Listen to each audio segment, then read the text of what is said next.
Around money. Money she supposedly didn't have. Money my parents supposedly didn't have. Money everyone seemed desperate to find. And suddenly I remembered something else. A conversation from 2 months earlier. My mother had casually asked how much savings Emma and I had accumulated. At the time, I thought nothing of it. Now it seemed suspicious. Very suspicious. The next week brought answers. Answers I never expected. On Thursday afternoon, my phone rang while I was at work. The caller ID displayed an unfamiliar number. Normally, I would have ignored it. For some reason, I answered. Hello? The woman on the other end sounded professional. Mr. Daniel Carter? Yes.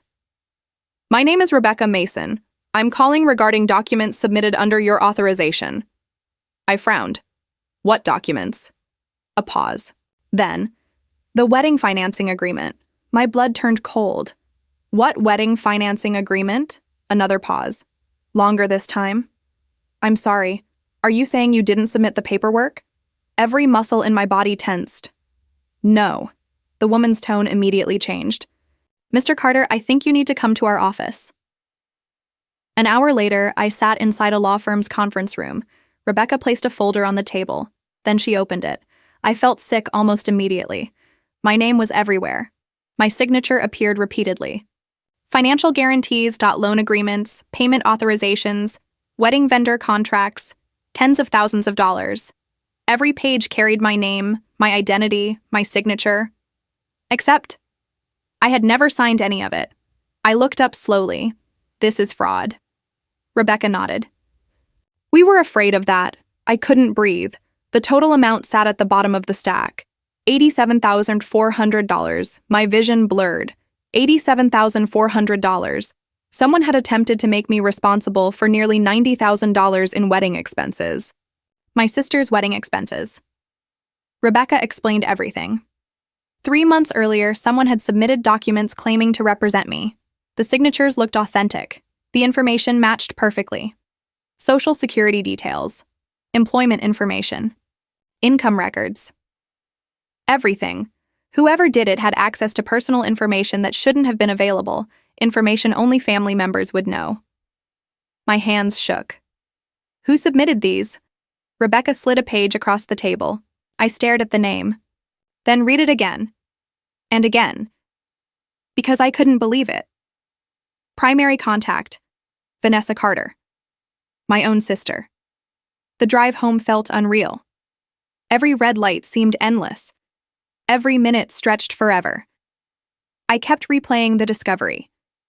The signatures, the contracts, the debt, the betrayal. But the most terrifying question remained unanswered. How much damage had already been done? When I arrived home, Emma immediately knew something was wrong. My face said everything. What happened? I handed her the folder. She read quietly, then looked up, and for the first time in our marriage, I saw genuine rage in her eyes. Not frustration, not disappointment. Rage. They used your identity. I nodded. Emma turned another page, then another. Her face became pale. Oh my God. What? She pointed to a vendor invoice. The venue deposit, the catering deposit, the floral contract, all paid using accounts linked to my information. My stomach dropped because suddenly a horrifying possibility emerged. This wasn't an attempted scam. Parts of it had already happened. That evening, I called Vanessa. I recorded the conversation, just in case. She answered on the third ring. What? No greeting, no hello, just irritation. Why is my name on your wedding contracts? Silence. Then, what are you talking about? Don't play games. Another pause. Longer this time, then something unexpected happened. She laughed, actually laughed, a slow, confident laugh, the kind people make when they think they've already won. You finally found out. Every hair on my neck stood up. Found out what? Her voice became cold. You're overreacting. Vanessa. Mom said you'd make a big deal out of this. I gripped the phone harder. What did you do? Then came the confession. Not the full confession, but enough. We borrowed your name. Borrowed. As if she were discussing a lawnmower. As if identity fraud were completely normal. My heart pounded. You forged legal documents. No, she sounded annoyed. We intended to pay everything back, I nearly shouted. You never asked me. You would have said no. The casualness stunned me. Because she was right. I absolutely would have said no, and she knew it. Then Vanessa said something I'll never forget, something that revealed exactly how little she cared about anyone except herself. You already have a house, I froze. She continued. You already have a career. Silence. You already have a family. Another pause. Then, this wedding is the most important thing that's ever happened to me. I couldn't believe what I was hearing. So you stole my identity? You weren't using it. For several seconds, I couldn't speak. I genuinely wondered if she had lost her mind. Then she delivered the sentence that changed everything, the sentence that made me realize this situation was far bigger than I had imagined. She said, "Besides, Mom and Dad approved everything." The room seemed to spin. What? They helped. No. Her voice hardened. Actually, it was Mom's idea. The call disconnected, and I sat there in stunned silence. Because the betrayal wasn't coming from one person. It was coming from all of them. My sister. My mother. Possibly even my father. The people I'd spent years helping, the people I'd trusted, the people I'd sacrificed for. And now I had proof they had conspired behind my back. But I still didn't know the worst part, because less than 24 hours later, Rebecca would call again. And she would reveal a secret hidden inside those documents. A secret so shocking it would completely change my understanding of why my family targeted me in the first place. A secret that wasn't about money, wasn't about the wedding, and wasn't about Vanessa. It was about something my parents had been hiding from me for over 30 years. And once I learned the truth, nothing would ever be the same again. The next morning, I barely slept. Every time I closed my eyes, I heard Vanessa's voice again. Mom's idea. Not our idea. Not my idea. Mom's idea. The words echoed through my mind like a siren. For years, I had defended my parents. For years, I convinced myself their favoritism wasn't intentional. For years, I believed they loved both their children equally. Now that illusion was crumbling, and I still had no idea how much worse things were about to get. At 9:17 a.m., my phone rang. Rebecca, the lawyer. The moment I answered, I knew something was wrong. Her voice sounded tense. Daniel, we need to meet today. My stomach dropped. What happened? A pause. Then she said, "We found additional documents." I closed my eyes. How bad? Another pause. Longer this time. Then, "It's not about the wedding." My pulse accelerated. What do you mean? Rebecca took a breath. "There's information regarding an inheritance." I frowned. Inheritance? Yes. My confusion deepened. Nobody in my family was wealthy. At least that's what I'd always believed. Rebecca spoke carefully. Daniel, I think there are things your parents never told you. 2 hours later, I sat across from Rebecca in the same conference room. A thick folder rested on the table, far thicker than the previous one. She opened it, then slid a yellowed document toward me. The paper looked old. Very old. I looked at the date. 32 years earlier, before Vanessa was born, before most of my memories even existed. What is this? Rebecca folded her hands. Your grandfather's estate records. I blinked. My grandfather died when I was 9. Yes. I stared at her. What does that have to do with any of this? Rebecca pointed toward a highlighted paragraph. I read it, then read it again, then a third time, because my brain refused to process the words. The document stated that my grandfather had established a trust, a substantial trust, one designated specifically for his first grandchild. Me. Not both grandchildren. Not the family. Me. I looked up. This has to be wrong. Rebecca slowly shook her head. It isn't. The room felt smaller. Suddenly, I couldn't breathe properly. My grandfather had left me an inheritance? A large inheritance? Why had nobody ever told me? Rebecca answered before I could ask. Based on what we've uncovered, someone intentionally concealed it. The blood drained from my face. Someone. I already knew who. My grandfather, Henry Carter, had owned farmland, hundreds of acres, years before land values exploded. When he passed away, the property had remained inside a trust. As development expanded across the region, that land became extraordinarily valuable. Extremely valuable. The current estimated value exceeded $3 million. $3 million. I sat frozen. $3 million. A fortune. And somehow I had never known it existed. Then Rebecca revealed the worst part. For more than 2 decades, my parents had controlled access to the trust. Legally, they were supposed to transfer authority once I reached adulthood. Instead, they never told me it existed. They continued managing it themselves.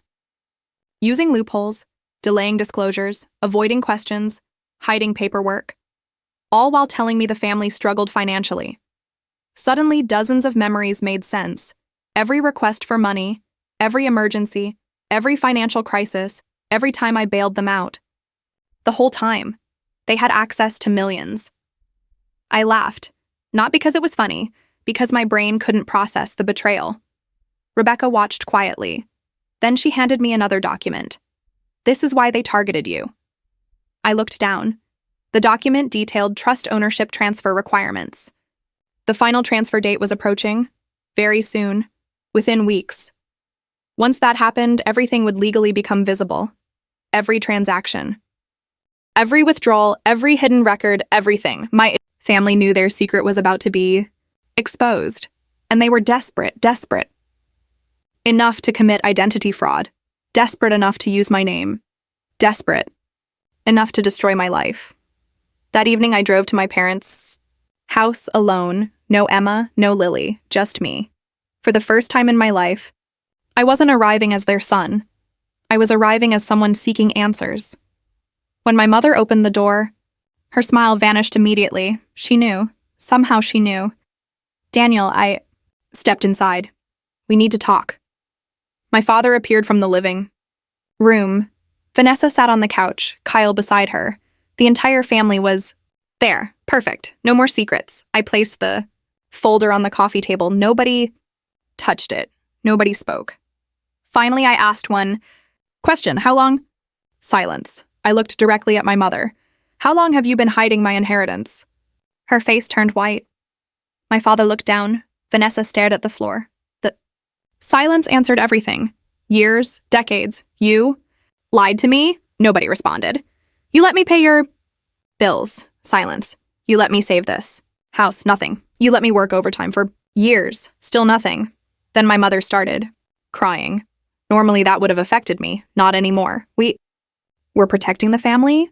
The words hit me like a slap. Protecting the family? I laughed bitterly. The family? She nodded desperately. Your grandfather wasn't fair. I stared at her. He favored you. There it was. The truth. Not concern. Not protection. Jealousy. 30 years of jealousy. Father finally spoke. You need to understand. No. For the first time in my life, I interrupted him. You need to understand. The room fell silent. Pointed toward Vanessa. She destroyed Lily's cake. Nobody denied it. I pointed toward the documents. You stole my identity. Nobody denied it. Then I looked at both parents. You stole my inheritance. Again. Nobody denied it. Then Vanessa exploded. Years of entitlement finally surfaced. It's not fair. The words shocked even Kyle. Vanessa stood. Tears streamed down her face. It's always been about you. I couldn't believe what I was hearing. She continued screaming. You got the trust. You got the money. You got the house. You got everything. I stared at her. No. My voice remained calm. I earned the house. She froze. I earned my career. Silence. I earned my life. For the first time ever, Vanessa had no response. Then Kyle stood up. Nobody expected what happened next. Least of all, Vanessa. He looked around the room, then at me, then at my parents. Finally, he spoke. I didn't know. The room froze. Vanessa's eyes widened. Kyle continued. I knew there were loans. His voice shook. I didn't know they were fraudulent. Nobody moved. Kyle looked, horrified, genuinely horrified. Then he removed his engagement ring, placed it on the table, and walked out. Vanessa screamed after him. He never turned around. Everything collapsed after that very fast. The fraud investigation moved forward. The wedding vendors canceled contracts. The financial agreements were voided. The trust records became public. The truth emerged, and the consequences were devastating. Vanessa lost her fiancé, most of her friends, and eventually her job, not because of me, because employers don't appreciate fraud, especially documented. Fraud, my parents face legal consequences, not prison, but enough financial penalties to completely change their lives. More importantly, everyone learned the truth. Extended. Relatives, family, friends, neighbors. The story spread quickly. The image they spent decades protecting disappeared almost overnight. As for me, for the first time in my life, I stopped trying to save everyone. I stopped fixing problems I didn't create. I stopped carrying responsibilities that belonged to other people. Most importantly, I cut contact completely. Some relationships cannot survive betrayal. This was one of them. 6 months later, life looked very different. Peaceful, quiet, healthy. One Saturday morning, Emma and I organized another birthday celebration, not because it was Lily's birthday, because she had never received the party she deserved. So we gave her a second chance. The party wasn't extravagant, it wasn't expensive, but it was perfect friends, laughter, games, love. Everything a child actually needs. And at the center of the room stood a beautiful cake, even better than the first one. When Lily saw it, she smiled, then hugged me tightly. Daddy? Yes, sweetheart? This is my favorite birthday ever. My eyes watered. Because after everything that happened, after all the lies, all the betrayal, all the pain, that single sentence made every battle worth fighting. That night, after everyone left, Emma sat beside me on the porch. The stars filled the sky. The house was quiet. Lily slept peacefully inside. Emma squeezed my hand. No regrets? I looked through the window at my daughter, then smiled. None. Because sometimes family isn't the people who share your blood. Sometimes family is the people who protect your heart, the people who stand beside you when everything falls apart, the people who choose you again and again. Life lesson, never confuse. Loyalty with obligation. Being family does not give someone permission to betray your trust, exploit your kindness, or steal your future. Real love respects boundaries. Real family celebrates your happiness.